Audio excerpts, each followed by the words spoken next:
اسم مبارک علی، کنیت ابو الحسن اور لقب نقی علیہ السلام ہے۔ چونکہ آپ سے پہلے حضرت علی المرتضیٰ علیہ السلام اور امام رضا علیہ السلام کی کنیت ابو الحسن ہو چکی تھی، اس لیے آپ کو ابو الحسن ثالث کہا جاتا ہے۔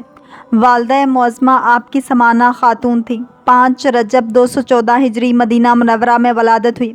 صرف 6 برس اپنے والد بزرگوار کے زیر سایہ ہی زندگی بسر کی۔ اس کے بعد اس کم سنی کے عالم میں آپ اپنے والد بزرگوار سے جدا ہو گئے۔ امام محمد تقی علیہ السلام کو عراق کا سفر درپیش ہوا اور وہیں 29 ذی القعدہ 220 ہجری میں حضرت علیہ السلام کی شہادت ہوگی، جس کے بعد امامت کی ذمہ داریاں امام علی نقی علیہ السلام کے کاندھے پر آ گئیں۔ اس صورت میں سوائے قدرت کی آغوش تربیت کے اور کون سا گہوارہ تھا جسے آپ کے علمی اور عملی کمال کی بلندیوں کا مرکز سمجھا جا سکے؟ آپ علیہ السلام کی عمر ابھی 6 سال 5 مہینے تھی کہ ستمگر عباسی ملوکیت نے آپ کے والد کو ایام شباب میں ہی شہید کر دیا، اور آپ علیہ السلام نے بھی اپنے والد حضرت امام محمد تقی الجواد علیہ السلام کی طرح چھوٹی عمر میں امامت کا عہدہ سنبھالا تھا۔ امام ہادی علیہ السلام سن 220 ہجری میں اپنے والد امام جواد علیہ السلام کی شہادت کے بعد منصب امامت پر فائز ہوئے۔ ظاہر ہے کہ امام کی کم سنی کا مسئلہ امام جواد علیہ السلام کی امامت کے آغاز پر حل ہو چکا تھا، چنانچہ اکابرین امت کے لیے امامت کے وقت یہ مسئلہ حل ہو چکا تھا اور کسی کو کوئی شک و تردد پیش نہ آیا۔ شیخ مفید کے بقول چند معدود افراد کے سوا امام جواد علیہ السلام کے پیروکاروں نے امام ہادی علیہ السلام کی امامت کو تسلیم کیا۔ متذکرہ معدود افراد کچھ عرصے کے لیے قم میں مدفون موسیٰ بن محمد متوفی المعروف با موسیٰ مبرکہ کی امامت کے قائل ہوئے، لیکن کچھ عرصہ بعد ان کی امامت کے عقیدے سے پلٹ گئے اور انہوں نے امام ہادی علیہ السلام کی امامت کو قبول کیا۔ سعد بن عبداللہ کہتے ہیں، یہ افراد اس لیے امام ہادی علیہ السلام کی امامت کی طرف پلٹ آئے کہ موسیٰ مبرکہ نے ان سے بیزاری اور برات کا اظہار کیا اور انہیں بھگا دیا۔ امام ہادی علیہ السلام کی زوجہ مکرمہ کا نام سلیل خاتون تھا۔ وہ ام ولد تھیں اور ان کا تعلق نوبہ سے تھا، اور وہی امام حسن عسکری علیہ السلام کی والدہ ماجدہ ہیں۔ اکثر علماء کے مطابق آپ علیہ السلام کے 4 بیٹے اور بیٹیاں ہیں، لیکن آپ علیہ السلام کی بیٹیوں کی تعداد میں اختلاف ہے۔ خصیبی کے قول کے مطابق آپ علیہ السلام کے 4 فرزند امام حسن عسکری علیہ السلام، محمد، حسین اور جعفر ہیں۔ مؤخر ذکر نے امامت کا جھوٹا دعویٰ کیا، چنانچہ جعفر کذاب کے نام سے مشہور ہوا۔ حضرت امام علی النقی علیہ السلام کا دور امامت عباسی خلفاء معتصم، واثق، متوکل، منتصر، مستعین اور معتز کے ہم اثر تھے۔ حضرت امام علی النقی کے ساتھ عباسی خلفاء کا سلوک مختلف تھا۔ بعض نے امام کے ساتھ اچھا سلوک کیا تو کسی نے حسب معمول برا۔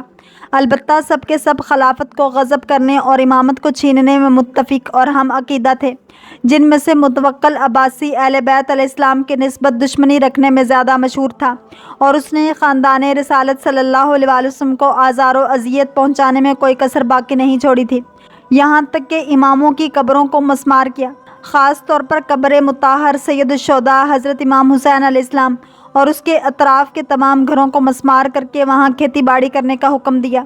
متوکل نے حضرت امام نقی علیہ السلام کو سن 243 ہجری میں مدینہ منورہ سے سامرا بلایا۔ عباسی خلفاء میں سے صرف منتصر باللہ نے اپنے مختصر دور خلافت میں خاندان امامت و رسالت صلی اللہ علیہ وسلم کے ساتھ قدر نیک سلوک کیا۔ حضرت امام علی النقی کو سامرا عباسیوں کے دارالخلافہ میں 11 سال ایک فوجی چھاؤنی میں قید رکھا۔ اس دوران مکمل طور پر لوگوں کو اپنے امام کی ملاقات سے محروم رکھا گیا۔ آخر کار 3 رجب اور دوسری روایت کے مطابق 25 جمادی الثانی سن 254 ہجری کو معتز عباسی خلیفہ نے اپنا بھائی معتمد عباسی کے ہاتھوں زہر دے کر آپ کو شہید کر دیا۔ متوکل نے سن 233 ہجری میں امام علیہ السلام کو مدینہ سے سامرا طلب کیا۔ ابن جوزی نے خاندان رسالت صلی اللہ علیہ وسلم کے دشمنوں کی طرف سے متوکل کے ہاں امام علیہ السلام کی بدگوئی کی طرف اشارہ کرتے ہوئے لکھا ہے، متوکل نے بدگمانیوں پر مبنی خبروں کی بنیاد پر جو امام علیہ السلام کی طرف عوام کے رجحان و میلان پر مبنی تھی، امام ہادی علیہ السلام کو سامرا طلب کیا۔ سامرا پہنچنے پر امام ہادی علیہ السلام کا عوامی سطح پر بہت زیادہ خیر مقدم کیا گیا اور آپ علیہ السلام کو خزیمہ بن حازم کے گھر میں بسایا گیا۔ شیخ مفید کہتے ہیں سامرا میں پہنچنے کے پہلے روز متوکل نے حکم دیا کہ آپ علیہ السلام کو 3 دن تک دار السالک میں رکھا اور بعد ازاں آپ علیہ السلام کو اس مکان میں منتقل کیا گیا جو آپ علیہ السلام کی سکونت کے لیے معین کیا گیا تھا۔ صالح بن سعید کی رائے کے مطابق متوکل نے یہ اقدامات آپ علیہ السلام کی تحقیر کی غرض سے کیا تھا۔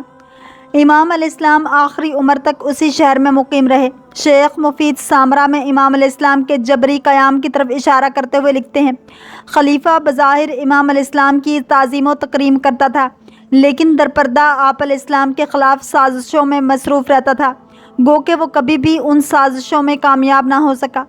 امام علیہ السلام سامرا میں اس قدر صاحب عظمت و رافت تھے کہ سب آپ علیہ السلام کے سامنے سر تعظیم خم کرتے تھے اور نہ چاہتے ہوئے بھی آپ علیہ السلام کے سامنے منکسر المزاجی کا اظہار کرتے اور آپ علیہ السلام کا احترام کرتے تھے۔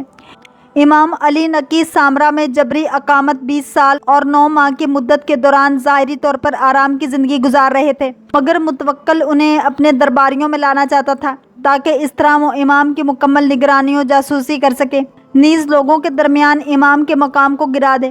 متوکل کو خبر دی گئی کہ امام کے گھر میں جنگی اسلحہ اور شیعوں کی جانب سے امام کو لکھے گئے خطوط موجود ہیں۔ اس نے ایک گروہ کو امام کے گھر پر غافل گیرانہ حملے کا حکم دیا۔ حکم پر عمل کیا گیا۔ جب اس کے کارندے امام علیہ السلام کے گھر داخل ہوئے تو انہوں نے اس گھر میں امام علیہ السلام کے ایسے کمرے میں اکیلا پایا جس کا دروازہ بند تھا اور اس کے فرش پر صرف ریت اور ماسا موجود تھا۔ امام پشم کا لباس زیب تن کیے اور سر پر ایک رومال لیے قرآنی آیات کی تلاوت فرما رہے تھے۔ امام کو اسی حالت میں متوکل کے حضور لایا گیا۔ جب امام متوکل کے پاس حاضر ہوئے تو متوکل کے ہاتھ میں ایک کاسہ شراب تھا۔ اس نے امام کو اپنے پاس جگہ دی اور شراب کا پیالہ امام کو پیش کیا۔ امام نے جواب دیا، میرا گوشت و پوست شراب سے ابھی تک آلودہ نہیں ہوا ہے۔ اس نے امام سے تقاضا کیا کہ وہ اس کے لیے اشعار پڑھیں جو اسے وجد میں لے آئیں۔ امام نے جواب دیا، میں اشعار کم کہتا ہوں، اور اس نے بساط میں نوشی لپیٹنے کا حکم دیا اور ہدایت کی کہ امام علیہ السلام کو اکرام و احترام کے ساتھ گھر چھوڑیں۔ متوکل کے بعد اس کا بیٹا منتصر اقتدار پر قابض ہوا، جس کی وجہ سے امام علی نقی علیہ السلام سمیت علویوں پر عباسی حکمرانوں کا دباؤ کم ہو گیا، گو کہ دوسرے علاقوں میں عباسی کارگزاروں کا دباؤ شیعان اہل بیت علیہ السلام پر بدستور جاری تھا۔ گزشتہ ادوار کی نسبت گھٹن کی کسی حد تک کمی کے بدولت مختلف علاقوں میں شیعان اہل بیت علیہ السلام کے تنظیم کو تقویت ملی۔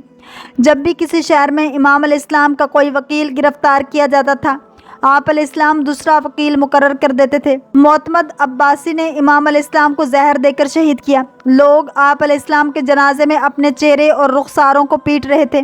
انہوں نے امام علیہ السلام کے جنازے کو اپنے کندھوں پر اٹھا کر گھر سے باہر نکالا اور موسیٰ بن بغا کے گھر کے سامنے قرار دیا۔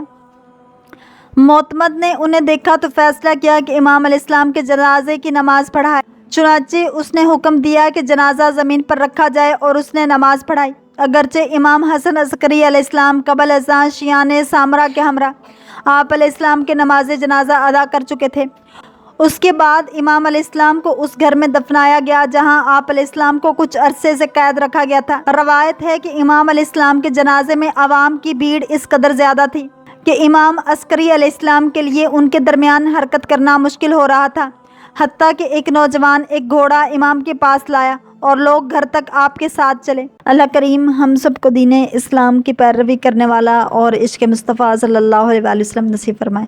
اگر آپ کو یہ ویڈیو پسند آئی ہے تو لائک، شیئر اور سبسکرائب کرنا مت بھولیے تاکہ ایسی ہی اسلامک انفارمیٹیو ویڈیوز آپ تک پہنچتی رہیں۔